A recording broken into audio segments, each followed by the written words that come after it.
बिस्मिल्लाहिर्रहमानिर्रहीम। अस्सलाम वालेकुम नाज़रीन, आप यूट्यूब चैनल देख रहे हैं। मैं इमरान खान हूँ। बड़ी खबरें हैं। सबसे पहले तो ये कि पाकिस्तान तहरीक इंसाफ का, जैसा कि मैंने आपको कहा था कि वो इंटरनेशनल और नेशनल मीडिया के सामने धांधली के इशू को बहुत बड़े पैमाने पर उठाने वाले हैं। ये मामला अब सुप्रीम कोर्ट में भी गया है, लेकिन पहले ये आप देखें कि पाकिस्तान तहरीक इंसाफ ने इसको किस अंदाज में उठाया। इस्लामाबाद के एक निजी होटल में तमाम पाकिस्तान तहरीक इंसाफ के उन लोगों को बुलवाया गया जो कि या तो अहम ओहदों के ऊपर तैनात हैं, या उन लोगों को बुलवाया गया जिनको धांधली के साथ इलेक्शन हरवाया गया है। तो पाकिस्तान तहरीक इंसाफ की क़यादत वहाँ पे जमा हुई, और इतने बड़े पैमाने पे प्रेस कॉन्फ्रेंस में ऐसे लोग नहीं बैठते जितने बड़े पैमाने पे यहाँ पे लोग बैठे हुए थे। तहरीक इंसाफ ने पूरे आदाद व शुमार सामने रख दिए। उन्होंने बताया कि हमें फार्म 45 के मुताबिक इंतखाबी नताइज नहीं दिए गए, फार्म 47 के साथ धांधली की गई है और वहाँ पर टेम्परिंग की गई है, गलत रिकॉर्ड मुरतब करके गलत नतीजे फ़राहम किए गए हैं। ये जनाब पाकिस्तान तहरीक इंसाफ का इल्ज़ाम है। और तहरीक इंसाफ के लोग पाकिस्तान के मुख्तलिफ़ शहरों से, यानी सिंध से, खैबर पख्तूनख्वा से, पंजाब से, बलूचिस्तान से वो वहाँ पे पहुँचे और वो अपना रिकॉर्ड लेकर पहुँचे।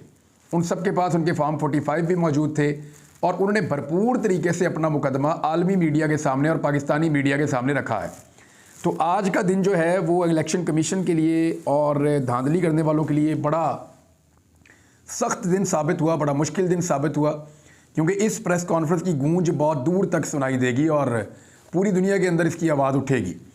क्योंकि इतने बड़े पैमाने पर कभी भी उम्मीदवार इकट्ठे होकर एक साथ धांधली का दावा नहीं करते, और ये वो पार्टी है जिनका लीडर उनको मैसर नहीं है, यानी लीडरलेस पार्टी है। लीडर जो है वो जेल में है और कारकुन अपने तौर पे या पार्टी के लोग अपने तौर पे इस तरह के डिसीजंस ले रहे हैं। तो ये एक बड़ा इकट्ठ था, इसको एक बड़ी कामयाबी कहा जा सकता है, और उन्होंने अपना पूरा मौक़िफ़ सही तरीके से दुनिया के सामने रखा है। मुख्तलिफ़ लोगों ने मुख्तलिफ़ स्टेटमेंट दिए, लेकिन उसका लुब्बे लुबाब ये है कि पाकिस्तान तहरीक इंसाफ का कहना है कि हमारे पास जो टोटल नशिस्तें थीं वो 179 हैं, यानी 179 हमारी टोटल सीटें होनी चाहिए फार्म 45 के मुताबिक। 179 का आपको मतलब पता है? इसका मतलब है कि 2/3 मेजॉरिटी से भी ज़्यादा, 2/3 अक्सरियत से भी ऊपर जो है वो पाकिस्तान तहरीक इंसाफ का क्लेम है कि उनके पास अक्सरियत है कौमी असम्बली में। तो 179 सीटें वो कह रहे हैं जी हम जीते हैं, और हमारी जो सीटें छीनी गई हैं उनकी तादाद वो बता रहे हैं 85 है। 85 कौमी असम्बली की नशिस्तें पाकिस्तान तहरीक इंसाफ से छीनी गई हैं। अच्छा, 85 नशिस्तें टोटल PMLN ने ना पिछले इलेक्शन में जीती थी, ना PMLN ने इस इलेक्शन में 85 नशिस्तें जीती हैं। यानी नवाज शरीफ पूरा जोर लगा के जितना जीत पाता है ना, उससे ज़्यादा इमरान खान से छीन कर, फिर भी इमरान खान अभी सबसे बड़ी पॉलिटिकल पार्टी है पाकिस्तान की, सबसे ज़्यादा पार्लियामेंट में उनकी नुमाइंदगी है। ये है पाकिस्तान तहरीक इंसाफ की रियलिटी, और अभी तक धांधली करने के बावजूद तब्दीली नहीं आ सकी। यानी अभी तक धांधली करने के बावजूद PMLN नंबर 1 पार्टी नहीं बन सकी। इस वक्त इस प्रेस कॉन्फ्रेंस के बाद जो है वो एक और बड़ी अहम खबर है, मैं आपके साथ वो भी शेयर कर देता हूँ।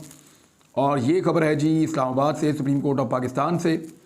खबर ये बताती है कि 8 फरवरी के जो इंतखाबात हैं उनको कलअदम करार दिया जाए।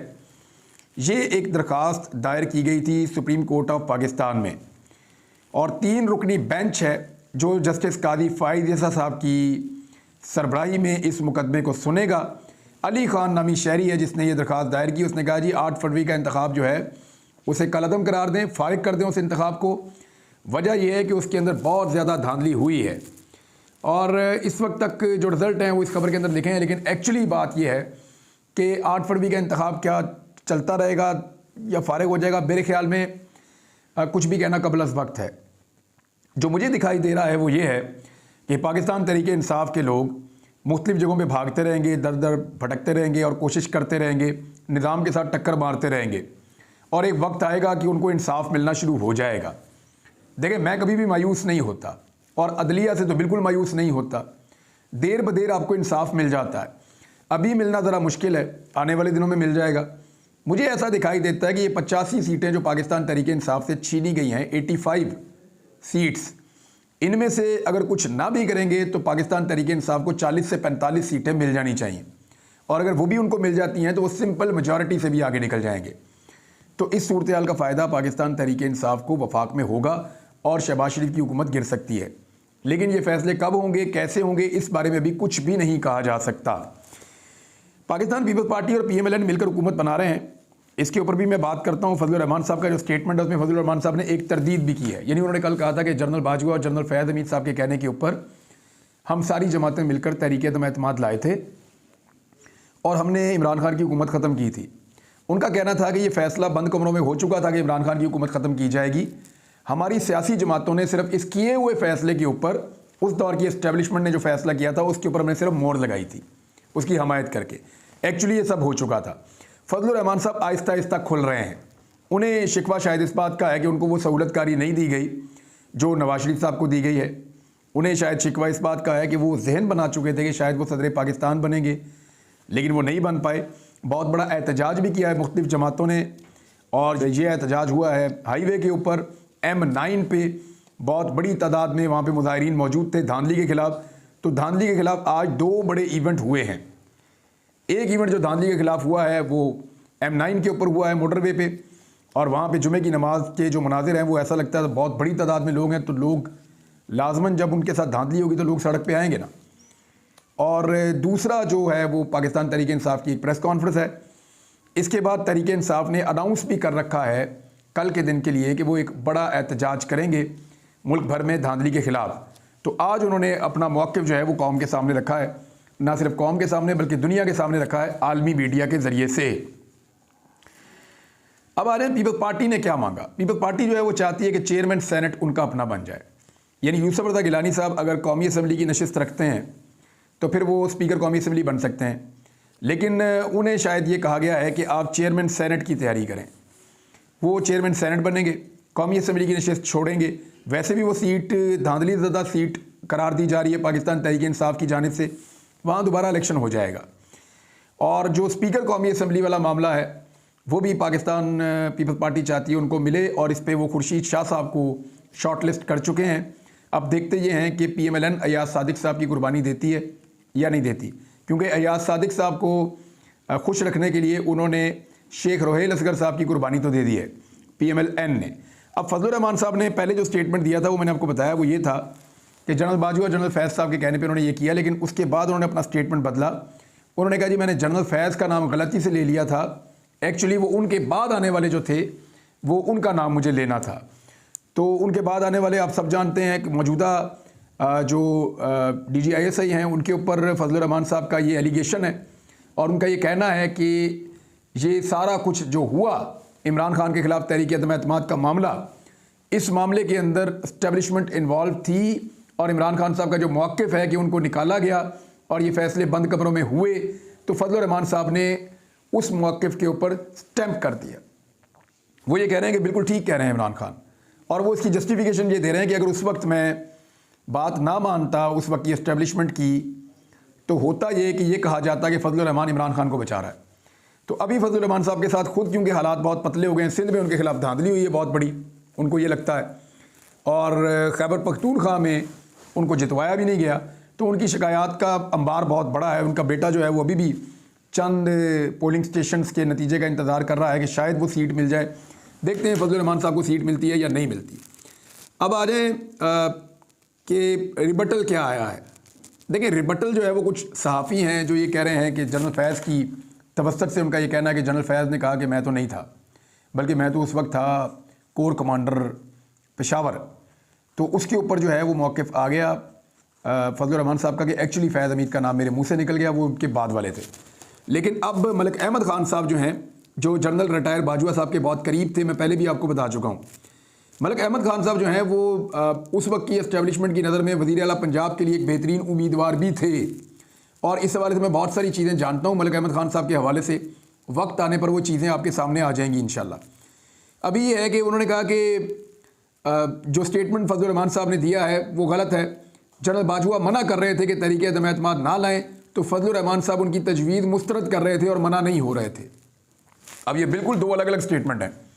फजलुर रहमान साहब कह रहे हैं कि मुझे जनरल साहब ने कहा था, हम सबको कहा था, उनके कहने पे हमने ये कर दिया। अहमद खान ये कह रहे हैं कि नहीं, बल्कि उन्होंने मना किया था, उनके मना करने के बावजूद हमने ये कर दिया, और फजलुर रहमान साहब ने इसको लीड किया। फजलुर रहमान साहब पे एक इल्ज़ाम राना सनाउल्लाह साहब ने भी लगाया। उन्होंने कहा कि हमें जो फंसाया ना पिछली हुकूमत के अंदर, वो फजलुर रहमान साहब ने फंसाया। यानी हमारा कोई इरादा नहीं था वो हुकूमत लेने का, लेकिन फजलुर रहमान साहब ने हमारे गले में वो हुकूमत डाली जो पीडीएम की हुकूमत थी। लेकिन मुझे तो दिखाई दे रहा बड़े शौक से शहबाज शरीफ साहब ने प्रोमोज बनवाए थे, राणा सनाउल्लाह साहब बड़े शौक से आके इक़्तिदार में बैठे थे और इन लोगों ने अवाम का जूस निकाल दिया। इस कदर इन्होंने महंगाई की, इस कदर पाकिस्तान के हालात ख़राब किए, इस कदर जुल्म और बर्बरियत की, उसकी इंतहा पाकिस्तान में कभी हमने इस कदर हमने जुल्म नहीं देखा था और इतनी महंगाई और मईशत की इतनी तबाही हमने कभी नहीं देखी थी जो पीडीएम ने उन 16-18 महीनों के अंदर कर दी थी। अब एक और ख़बर है वाइट हाउस की जानिब से, क्योंकि इमरान खान साहब ने कल एक स्टेटमेंट दिया था। उन्होंने कहा था कि अमेरिका को इसके ऊपर नोटिस सख्त लेना चाहिए और मौक़िफ़ अपनाना चाहिए कि पाकिस्तान के अंदर शदीद तरीन धांधली हुई है।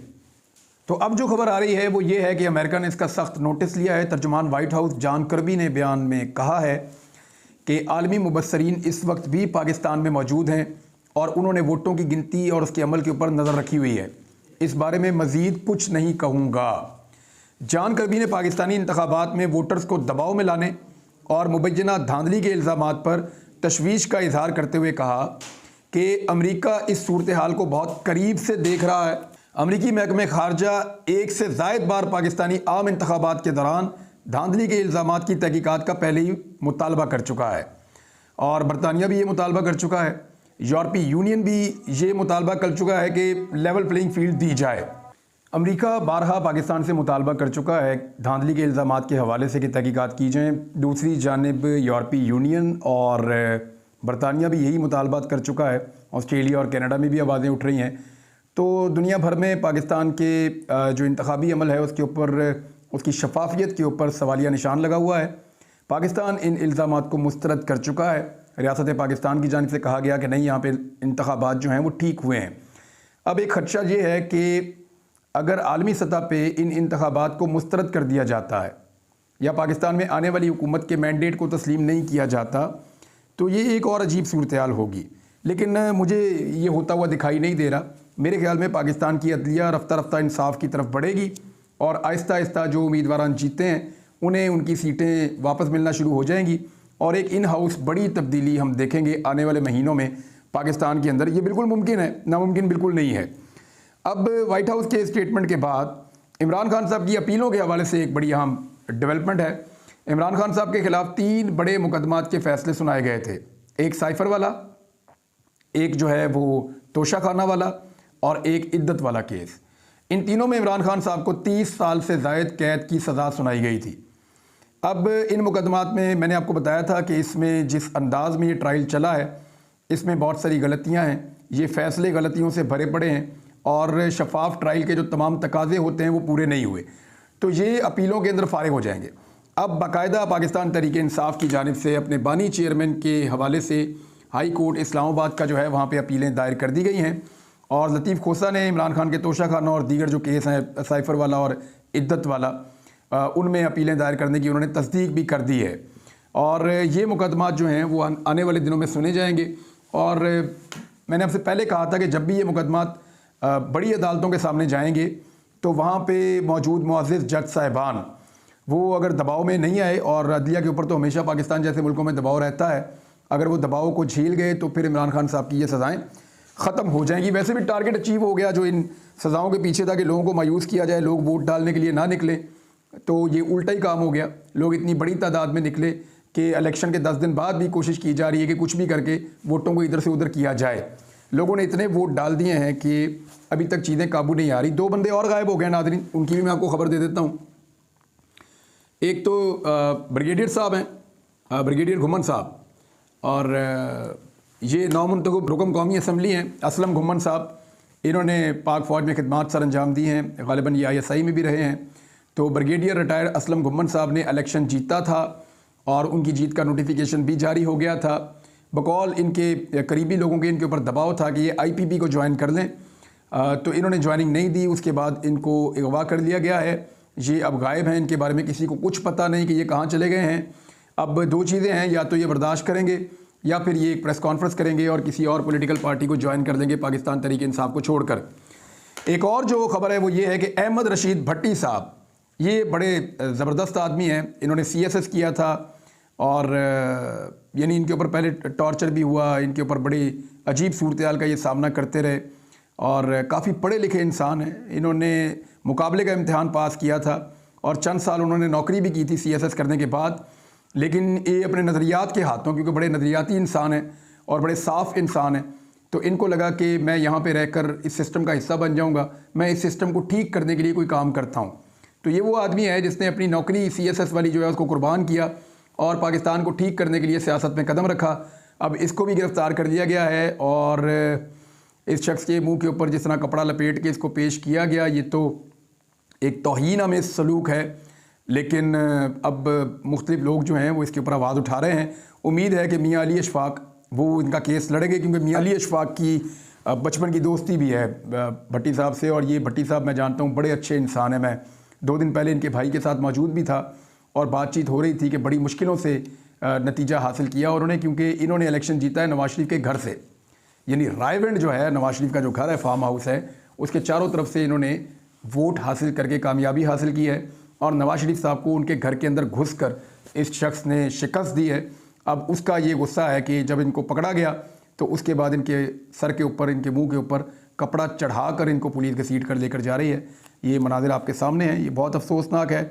ऐसे जो इज़्ज़तदार लोग हैं और जो बेहतर लोग हैं उन लोगों के साथ बेहतर सलूक होना चाहिए। अगर किसी ने गैर कानूनी या गैर आइनी हरकत की है तो कानून के मुताबिक उसके ख़िलाफ़ कार्रवाई होनी चाहिए, और कानून से हट के कोई भी चीज़ होगी वो हमें पीछे धकेल देगी, हम आगे नहीं बढ़ेंगे उसमें।